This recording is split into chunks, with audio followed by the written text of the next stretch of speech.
டே students இரண்டாம் நிலை காவலர் தேர்வில் போலீஸ் எக்ஸாமினேஷனில் முதல் முயற்சியிலேயே வெற்றி பெற நம்மளுடைய எஸ்எஸ் பப்ளிகேஷன் வழங்கக்கூடிய 100 மாதிரி தேர்வு பயிற்சி புத்தகம் பயிற்சி செய்தாலே போதும், கண்டிப்பாக உங்களால் வெற்றி பெற முடியும். புக் தேவைப்படும் மாணவர்கள் கேஷ் ஆன் டெலிவரி மூலம் பெற்றுக்கொள்ளலாம். தொடர்ந்து நம்ம சேனலுக்கு ஆதரவு கொடுங்க. இது வரைக்கும் நம்ம சேனலை சப்ஸ்கிரைப் பண்ணாமல் இருந்தீங்க அப்படின்னா மறக்காம சப்ஸ்கிரைப் பண்ணிடுங்க. உங்கள் ஃப்ரெண்ட்ஸ்க்கும் ஷேர் பண்ணுங்கள். வாங்க இன்னைக்கான யூனிட் டெஸ்ட்டுக்கான வினாக்களை பார்க்கலாம். இன்றைய டெஸ்ட்டுக்கான ஃபர்ஸ்ட் கொஸ்டின், இந்தியாவில் உருவாக்கப்பட்ட முதல் மாநகராட்சி. இந்தியாவில் உருவாக்கப்பட்ட முதல் மாநகராட்சி option A Chennai.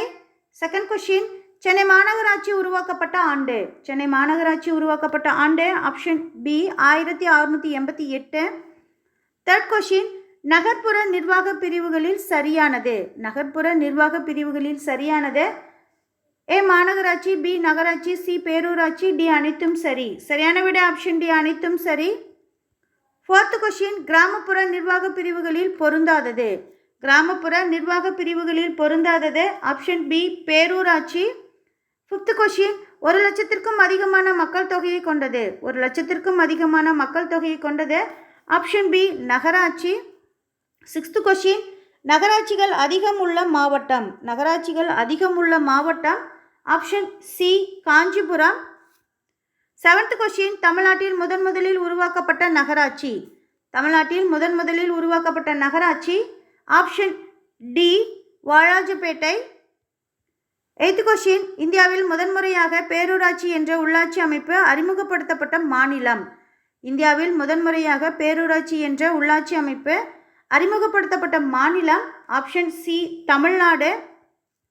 Ninth question, பேரூராட்சியின் நிர்வாக அலுவலர். பேரூராட்சியின் நிர்வாக அலுவலர் ஆப்ஷன் டி செயல் அலுவலர். 10th கொஸ்டின், பல கிராம ஊராட்சிகள் ஒன்றிணைந்து அமைக்கப்படுவது. பல கிராம ஊராட்சிகள் ஒன்றிணைந்து அமைக்கப்படுவது ஆப்ஷன் டி ஊராட்சி ஒன்றியம். 11th கொஸ்டின், தேசிய ஊராட்சி தினம் கொண்டாடப்படும் நாள். தேசிய ஊராட்சி தினம் கொண்டாடப்படும் நாள் option D 24 April. 12th question, ஊராட்சி ஒன்றிய தலைவர் மற்றும் துணைத் தலைவரை தேர்ந்தெடுப்பவர்கள். ஊராட்சி ஒன்றிய தலைவர் மற்றும் துணைத் தலைவரை தேர்ந்தெடுப்பவர்கள் ஆப்ஷன் பி கவுன்சிலர். 13, ஊராட்சி ஒன்றியத்தின் நிர்வாக அலுவலர். ஊராட்சி ஒன்றியத்தின் நிர்வாக அலுவலர் ஆப்ஷன் ஏ வட்டார வளர்ச்சி அலுவலர். 14, அதிகப்படியாக 22 ஊராட்சி ஒன்றியங்கள் உள்ள மாவட்டம். அதிகப்படியாக 22 ஊராட்சி ஒன்றியங்கள் உள்ள மாவட்டம் ஆப்ஷன் பி விழுப்புரம். 15, கீழ்காணும் கூற்றுகளில் சரியானதை தேர்ந்தெடுக்கவும். வாக்கியம் 1, மாநகராட்சி தலைவரும் அதாவது மேயர், நகராட்சி தலைவரும் நேரடி தேர்தல் மூலம் மக்களால் தேர்வு செய்யப்படுகின்றனர். வாக்கியம் 2, மாநகராட்சி துணைத் தலைவரும் நகராட்சி துணைத் தலைவரும் அந்தந்த பகுதி உறுப்பினர்களால் தேர்வு செய்யப்படுகிறார்கள். சரியான விடை ஆப்ஷன் ஏ வாக்கியம் 1, 2 சரி. 16, நகரத்திற்கும் கிராமத்திற்கும் இடைப்பட்ட ஊர் எவ்வாறு அழைக்கப்படுகிறது. நகரத்திற்கும் கிராமத்திற்கும் இடைப்பட்ட ஊர் எவ்வாறு அழைக்கப்படுகிறது ஆப்ஷன் பி பேரூராட்சி. 17, கிராம ஊராட்சியின் விருப்ப பணிகளில் பொருந்தாதது. கிராம ஊராட்சியின் விருப்ப பணிகளில் பொருந்தாதது ஆப்ஷன் ஏ ஊர்ச்சாலைகள் அமைத்தல். 18, கிராம சபை கூட்டம் ஆண்டுக்கு எத்தனை முறை கூட்டப்படுகிறது. கிராம சபை கூட்டம் ஆண்டுக்கு எத்தனை முறை கூட்டப்படுகிறது ஆப்ஷன் சி 4. 19, உள்ளாட்சி தேர்தல்களை நடத்துவது. உள்ளாட்சி தேர்தல்களை நடத்துவது ஆப்ஷன் டி மாநில தேர்தல் ஆணையம். 20, கிராம சபை கூட்டம் நடைபெறும் நாட்களில் பொருந்தாதது. கிராம சபை கூட்டம் நடைபெறும் நாட்களில் பொருந்தாதது ஆப்ஷன் சி ஜூலை 15. 21, தேசிய பஞ்சாயத்து ராஜ் சட்டம் கொண்டு வரப்பட்ட ஆண்டு.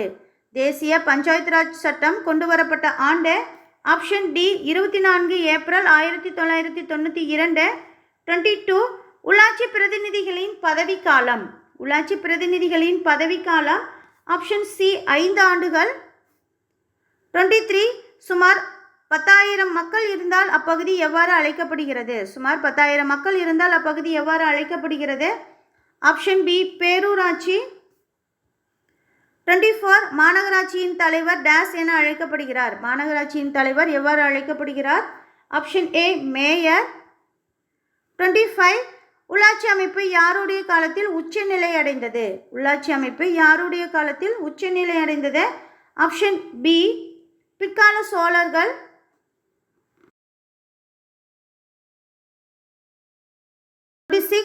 உள்ளாட்சி அமைப்புகளின் தந்தை என அழைக்கப்படுபவர்? உள்ளாட்சி அமைப்புகளின் தந்தை என அழைக்கப்படுபவர் ஆப்ஷன் ஏ ரிப்பன் பிரபு.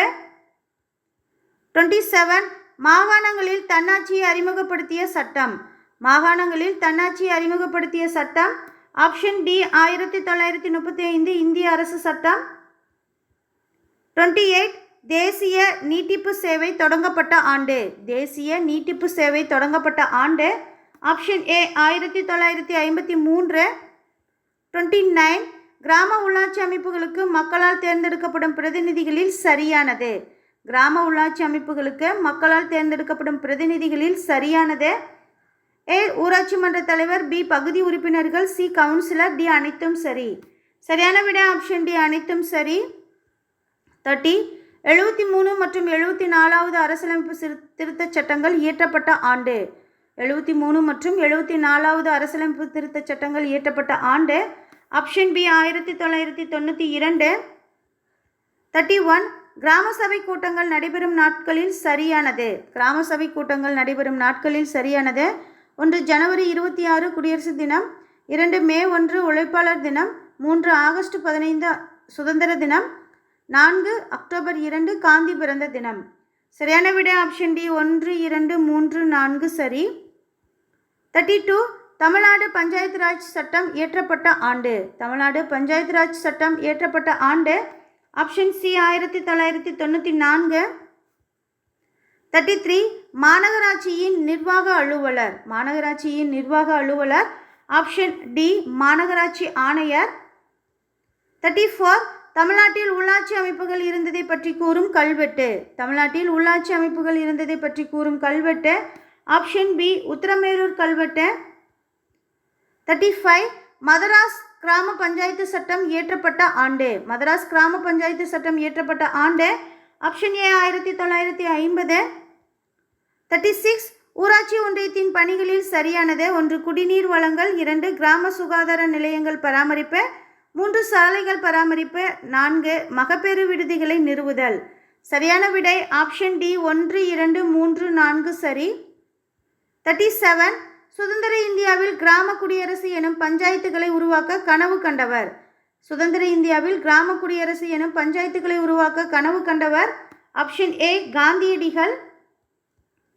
38 நகர்ப்புற உள்ளாட்சி அமைப்புகளில் சரியானது. நகர்ப்புற உள்ளாட்சி அமைப்புகளில் சரியானது 1 பேரூராட்சி, 2 நகராட்சி, 3 மாநகராட்சி. சரியான விடை ஆப்ஷன் டி 1 2 3 சரி.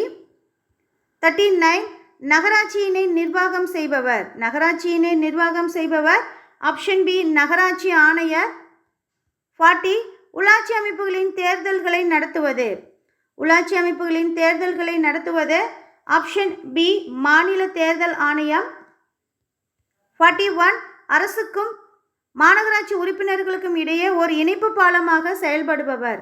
அரசுக்கும் மாநகராட்சி உறுப்பினர்களுக்கும் இடையே ஒரு இணைப்பு பாலமாக செயல்படுபவர் ஆப்ஷன் சி மேயர். 42 மதராஸ் மாவட்ட வளர்ச்சி கவுன்சில் சட்டம் இயற்றப்பட்ட ஆண்டு. மதராஸ் மாவட்ட வளர்ச்சி கவுன்சில் சட்டம் இயற்றப்பட்ட ஆண்டு ஆப்ஷன் பி 1958. 43 1917 ஆண்டில் இருந்து பல ஆண்டுகள் ஈரோடு நகராட்சியின் பெருந்தலைவராக பதவி வகித்தார். 1917 ஆண்டில் இருந்து பல ஆண்டுகள் ஈரோடு நகராட்சியின் பெருந்தலைவராக பதவி வகித்தவர் ஆப்ஷன் ஏ பெரியார். 44 குழாய் மூலம் குடிநீர் விநியோகம் செய்யும் முறையினை பெரியார் ஈரோட்டில் செயல்படுத்திய ஆண்டு. குழாய் மூலம் குடிநீர் விநியோகம் செய்யும் முறையினை பெரியார் ஈரோட்டில் செயல்படுத்திய ஆண்டு ஆப்ஷன் பி 1919. 45 ஊராட்சி ஒன்றியத்தின் பணிகளில் சரியானது 1 பொது கண்காட்சிகள் நடத்துதல், 2 கால்நடை மருத்துவமனைகளை நிறுவுதல், 3 சமூக காடுகளை பராமரித்தல், 5 துவக்கப்பள்ளி கட்டடங்களை சீர் செய்தல். சரியான விடை ஆப்ஷன் டி 1 2 3 4 சரி. 46 மாநகராட்சி குழு கூட்டங்களுக்கு தலைமை தாங்குபவர். மாநகராட்சி குழு கூட்டங்களுக்கு தலைமை தாங்குபவர் ஆப்ஷன் சி மேயர். 47 1935 இந்திய அரசு சட்டம் நடைமுறைக்கு வந்த ஆண்டு. 1935 இந்திய அரசு சட்டம் நடைமுறைக்கு வந்த ஆண்டு ஆப்ஷன் சி 1937. 48 தமிழ்நாடு பஞ்சாயத்து ராஜ் சட்டத்தின் சிறப்பம்சங்களில் சரியானது: 1 3 அடுக்கு அமைப்பு, 2 கிராம சபை, 3 தேர்தல் ஆணையத்தினை நிறுவுதல், 4 பெண்களுக்கு 1/3 பங்கு இடஒதுக்கீடு, 5 மாவட்ட திட்டக்குழுக்களை அமைத்தல். சரியான விடை ஆப்ஷன் டி 1 2 3 4 5 சரி. 49 பஞ்சாயத்து ராஜ் சட்டம் இயற்றப்பட்ட ஆண்டு. பஞ்சாயத்து ராஜ் சட்டம் இயற்றப்பட்ட ஆண்டு ஆப்ஷன் சி 1957. 50 யாருடைய ஆட்சி காலத்தில் உள்ளாட்சி அமைப்புகள் இந்தியாவில் புத்துயிர் பெற்றது?